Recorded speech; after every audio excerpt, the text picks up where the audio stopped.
안녕하세요. 무티비의 버너드 앤디입니다. 지난 한 50일간 이어진 장맛비에 의해서 대한민국 곳곳에 피해가 많이 발생을 했습니다. 그래서 일종의 그 자연 재난인데 비가 너무 오다 보니까 막 뭐 차량도 침수되고 주택도 침수되고 이런 일이 많이 벌어졌네요.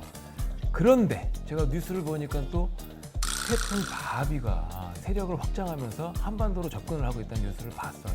이거 큰일입니다.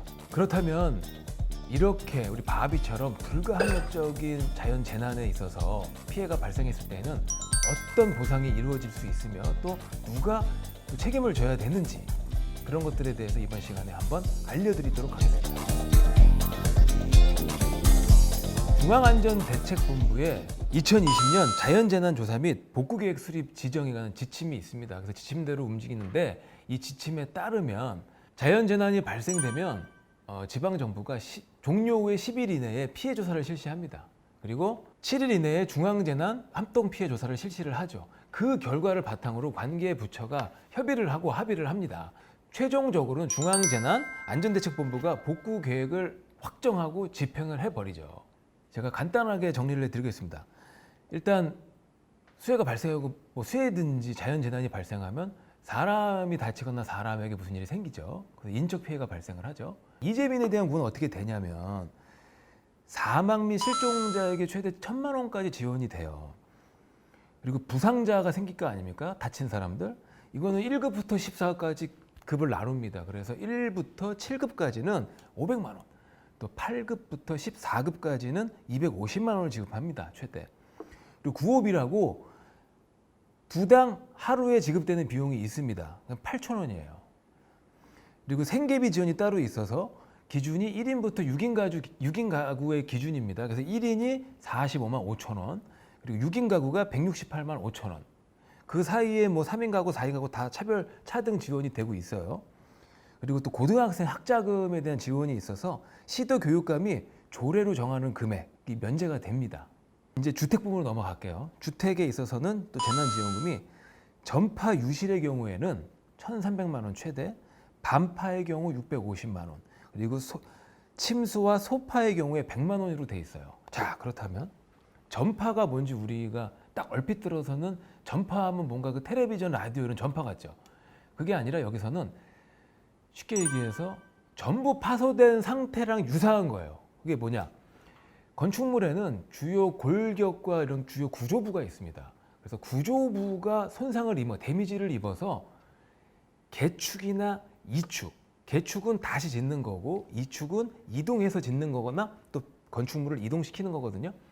이렇게 그 자리에 있는 건축물을 못 쓰고 다시 짓거나 이동해서 져야지만 쓸 수 있는 경우를 전파라고 합니다. 그리고 반파는 주요 구조부, 골조부의 손상을 입었으나 수리를 통해서 다시 재사용이 가능한 거를 반파라고 그래요. 그 소파 같은 경우에는 굉장히 적게 파손이 돼서 크랙 정도를 의미합니다. 금이 가서 수리 후에 사용 가능한 정도거든요. 근데 소파 같은 경우에는 침수보다는 지진에 한해서 적용이 됩니다. 지진의 경우에 소파가 적용이 돼서 100만 원이 최대 지급이 되고요. 또한 세입자 보조의 측면에서 최대 300만 원까지 보증금 또는 6개월 임대료 기준으로 최대 300만 원까지 지원이 가능하다니까 꼭 참조하시고 이용 가능하면 이용하십시오. 이 정부가 지급하는 금액은 사실 정액제예요. 그래서 내가 집도 크기가 다르잖아요. 집이 더 큰 집도 있고 작은 집도 있고 좋은 집도 있고 좀 약간 나쁜 집도 있잖아요. 근데 그런 거 상관없이 면적 기준으로 정액으로 나오기 때문에 정부에 대한 것은 좀 그런 면이 있어요. 정액이라 좀 내가 크게 보상을 받지 못하는 측면이 있습니다. 그리고 전체 상한액이 있습니다. 그래서 가구당 5천만 원이 전체 상한액이에요. 그러다 보면은 이런 사망 실종자도 있고 부상자도 있고 막 여러 사건이 있을 때 가구당 5천만 원을 넘을 수가 없는 거겠죠. 그리고 이제 이런 경우도 있어요. 그 지역에 다주택자가 존재를 했어. 두 채가 있을 수도 있고 세 채가 있는 분도 있잖아요. 이런 경우에 지원은 반드시 두 채까지만 지원해 줍니다. 그 세 채부터는 지원하지 않아요. 그리고 피해를 입은 주택이 우리가 또 재건축이 필요할 수도 있지 않겠어요? 그런 경우에는 정부가 지원을 하는데 내진 설계가 들어가서 내진 시설이 들어가면 70%까지 융자가 가능하답니다. 그러니까 그런 것도 더 활용하시고 어차피 요즘에 뉴스 보면은 왜 그 포항이라든지 경주 이쪽으로 지진 얘기가 나오잖아요. 우리나라도 곳곳에서 지진 얘기가 나오기 시작을 했기 때문에 재건축하실 때 지진 내진 설계하고 내진 시설 구조물 들어가게 해놓고 더 많은 융자 끌어당겼으면 좋죠 뭐. 가뜩이나 요즘에 대출도 잘 안 되는데. 그리고 모든 피해 건물을 보상해 주는 게 아닙니다. 공사 중인 건물은 그 보상에서 제외가 돼요. 대상에서. 그리고 불법 건축물도 대상에서 제외가 됩니다.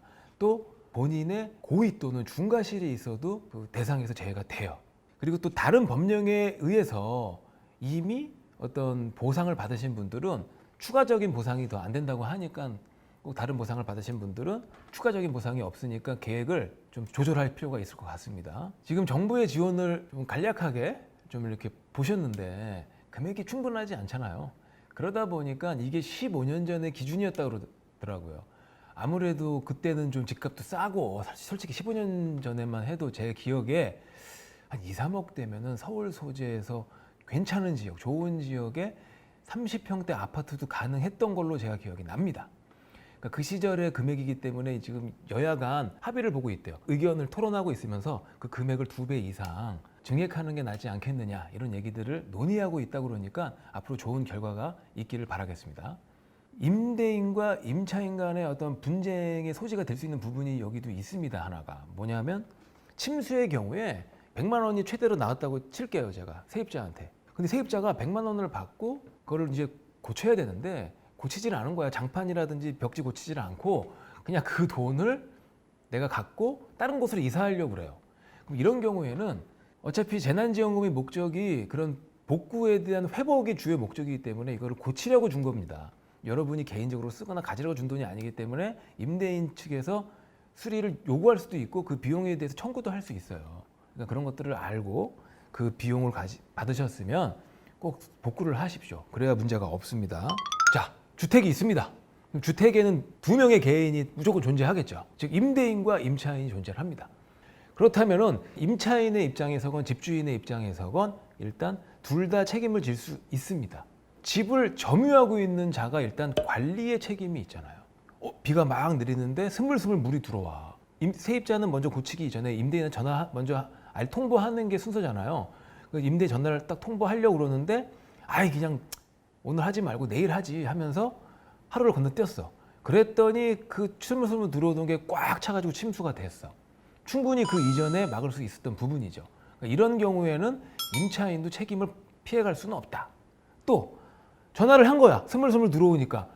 그 임대인이 그럼 내가 지금 머니까 지금 급하게 비가 막 들어오면 넘칠 수 있으니까 고치고 청구하세요. 뭐 이렇게 얘기하면 좋은데 그게 아니라 나 지금 자다 말고 받았는데 하여튼 내일 다시 통화하자고 그랬어요. 그럼 내일 통화할 땐 이미 넘치고 난리가 난 거야. 그러면은 임대인도 이제는 그 책임에서 벗어날 수가 없다 이거죠. 그렇기 때문에 임대인과 임차인 사이에서는 제일 중요한 게 케이스 바이 케이스로 어떠한 조치를 취했냐가 제일 중요합니다. 임차인은 빨리 임대인에게 상황을 고지했느냐가 중요하고요. 임대인은 그 고지를 듣고 또는 예견할 수 있었으면 그 수리를 하든지 미리 대비를 하는 그런 작업들을 취했냐 안 취했냐가 또 중요하겠죠. 그래서 주택이 침수한 경우에 우리가 피해 발생을 하잖아요. 그러면은 피해 발생이라도 10일 이내에 재난관리 시스템에 등록을 하거나 관할 동주민센터에 신고서를 제출하면 됩니다. 재난관리 시스템의 주소는 요 밑을 보시면 참고해 주시면 되겠습니다. 천재지변은 피할 수 없어요. 하지만 그 피해를 줄일 수 있습니다. 그렇죠? 그러면 우리 개인의 입장에서 그래도 못 막는 피해는 어디서 보상을 받아야 할 거 아닙니까? 보상을 받으려면 보험밖에 없다 이거죠. 2008년부터 시행하고 있는 풍수의 보험입니다. 저도 들은 적이 있어요. 그래서 저 옛날에 2008년도에 그걸 들었을 때 9년도인가 들었을 때 어떤 생각했냐면 풍수의 보험하면 왠지 좀 이렇게 시골이나 지방 사람들만 든다고 생각을 했었어. 근데 요즘 들어서 보니까 참 좋은 보험을 국가가 만들었구나 하는 생각이 들더라고요. 이게 뭐냐면 행정안전부에서 주관을 합니다. 민영보험사가 판매를 해요. 정액 보상을 받았었는데 면적별로 면적이 크면 클수록 보상을 더 많이 받을 수가 있는 거예요. 그리고 주택뿐만이 아니라 비닐하우스도 보상을 받을 수 있어요. 그리고 뭐 주택 내부에 있든 비닐하우스 내부에 있든 동산도 보상의 대상이 됩니다. 더 좋은 건 뭐냐면 보험료를 내가 반 이하로 냅니다. 사실상 반 이상을 정부가 보조를 해줘요. 그래서 반 이상을 정부가 내고 나머지만 본인이 개인이 부담을 하면 되는 아주 좋은 풍수의 보험인 거죠. 최대한 쉽고 간결하게 말씀드리려고 노력을 많이 했는데요. 또 많이 부족한 것 같아요. 그죠? 더 많이 전달해 드리고 싶은 내용도 많았지만 시간 관계상 다 전달을 못 해드렸고요. 혹시 제 영상을 보시다가 궁금한 것들이 있으시면 답글을 남겨주세요. 그러면 제가 될 수 있는 대로 그 답글에 답변을 달아드리겠습니다.